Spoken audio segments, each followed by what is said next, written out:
Hey guys, how's it going? My name is Kevin. I'm a director and cinematographer, and these are my wonderful friends. I'm Elise Hubers, and I was the producer on the project. And my name is Luke Holliday, and I was a cinematographer. Car commercials are a really expensive industry, especially for a brand as highly reputable as Aston Martin. But we were able to pull off this high-end looking ad for less than $3,000. I freaking love Aston Martin. Me too. Aston Martin is a leader in the automotive industry in many ways. They've been building bespoke cars with leather, handmade aluminum, the nicest of the nice stuff that you could imagine for 107 years. That's really cool by itself, and none of us even own the car. We actually were in the market for an Aston Martin. Obviously, we're trying to make an Aston Martin ad, and we had to figure out, well, where do you get one of those? You know, where do you get access? This isn't like a Hyundai Sonata. You know, this is a $150,000 car. Right. So I actually had to kind of hire my sister, Rachel, who is 30 years old, by the way, or was at the time. And the reason we had to do that is because we were using Turo. Turo, I'll put a link in the description. It's kind of like the Airbnb for cars. You can go on there, you can find a car that you like. There are some limitations to it, and the reason I mentioned my sister Rachel is there's different classes of cars, and once you get up to something like an Aston Martin or a McLaren or some other kind of like luxury supercar, you can't be under 30 years old to rent it on that platform. So We are all under 30 years old. we are all under 30 years old. We were able to get a car that looks like $1 million for about $600 a day, and we only had 24 hours. I definitely encourage you guys, if you want to make a car film, check out Turo. Rent what you need to rent. You know, we're talking about budget. We're talking about how much things cost.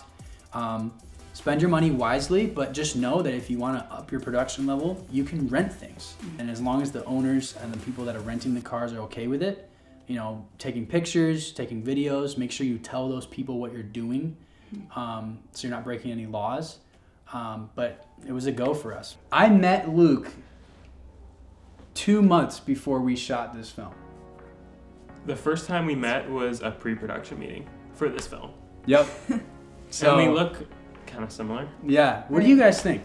Do you guys, you know? I need a haircut. I feel like what I was able to help with too is like free you guys up, so to not have to think about all the technical side of things and the camera side of things, so that you can do your best job directing, and at least you can do your best job coordinating logistics and figuring out how we're gonna pull all this off. So I shot this whole ad on my Blackmagic Pocket Cinema Camera 6K, which is an amazing camera. I've had it for about a year now.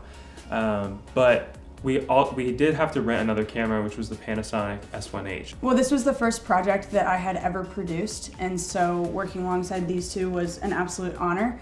I think it definitely started me on the right foot, so it will be hard to follow. We knew that we had to line up getting a car, where we were going to film, therefore where we were going to stay while we were filming over the course of many days, and also using a studio and any equipment that we were bringing along with us. For example, I had to find a place that we could actually shoot this car inside of a studio that would fit a vehicle.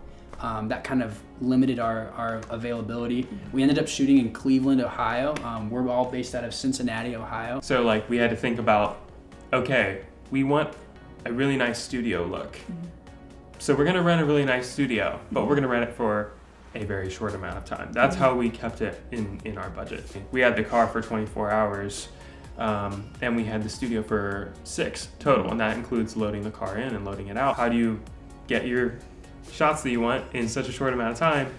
Planning. And that's what our pre-production meetings prepared us for. I think one of the biggest differentiators between a low production look, I'm not talking about how much something costs, but how something finally looks when you're done with the project, is I think how many shots you have.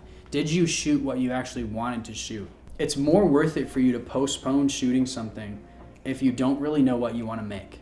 So when we went into the studio, we had no guessing about which shots we needed to get. We knew exactly what we needed to get to be wrapped and done in there. So we ended in the edit, we used like 90% of what we shot. Like sometimes on this project we decided to, sacrifice because we didn't have enough money, to rent For example, we didn't have a follow car. That's a really big part of creating car commercials, is having a safe and efficient way of capturing footage while you're driving. We decided to spend most of our money on the studio, and it was a really good decision because as you can see in the film, we got some really high quality light there. Those were actually RA SkyPanel S60s. We had access to 2 of those and a bunch of other really nice lights. And the whole ceiling was equipped with sky panels of varying sizes, and they were all controllable from an iPad. Having good light is really what separates you from having an okay film to having a really sharp one. And so if you need to spend a little bit more money in your budget, spend it on lighting, and spend it on location, and that mixture will really pay off for you in the end. I think the most expensive thing we rented was a Dana dolly, which is $100 a day per production day. So we got that for $200 for the 2 days that we were filming. The Dana dolly was a key element for us because of the shots that we wanted to get, like the push in on the car and the wrap around the logo, because we knew all the studio shots were going to be details. But then a bunch of people kind of surrounded the project at the last second, right before we came on. Spencer here behind the camera, he drone opt for us on very short notice. And then my friend Mitch Bucky, who is like one of the best freaking audio engineers in the world, helped us out. And he literally stuck a microphone next to the turbocharger inside of this car. Yeah. He put it, I was like, what? Like, who does that? He's like, trust me, bro. It's gonna sound amazing. And then later on, I hear it. It's like, I'm like, all right. We were like, have you done this before? He's like, no, nobody does this, but it's gonna be fun. Disclaimer: if you put a microphone next to an engine, it might melt. Like, it's gonna get really hot. It'll get really hot. Chris, who's just an incredible colorist, just did this for us and colored it amazingly.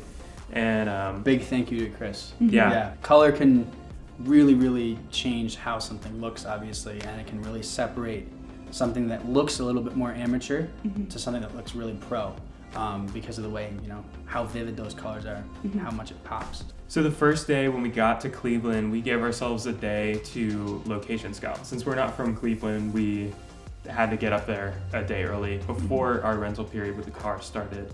And we went on our phones and dropped pins where we were like, okay, this is a cool spot to film. And we were able to make this like really cool, just like straight line of pins that we dropped. This all down this one road. And we ended up pretty much just using shots on that one bridge. So if you go and watch the commercial again, all of the outdoor shots are on that bridge. And also we knew that we had to scout for the drone shot, which is a little more complicated. So Spencer used Google Flight Simulator to location scout for our drone shot. So he was able to quickly just like look around and see, first of all, where is the sun rising? Because we knew we wanted a sunrise behind the city.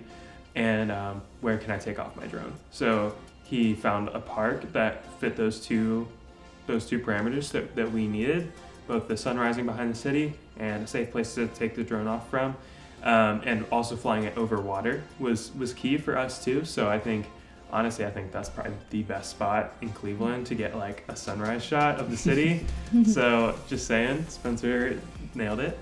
So next we location scouted the studio just to kind of get a feel for, first of all, what equipment we had access to and how to use it, so that once we were in location with the car, there were no questions as far as like how do things work, and so we were just ready to roll.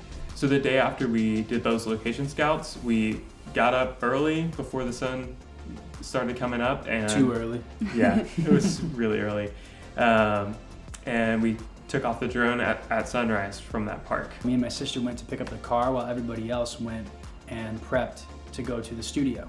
We had planned on a 6-hour shoot. By the time I got that car parked and the script was ready and I had my, I used a Teradek wireless, video transmitter so that I could see Luke's picture.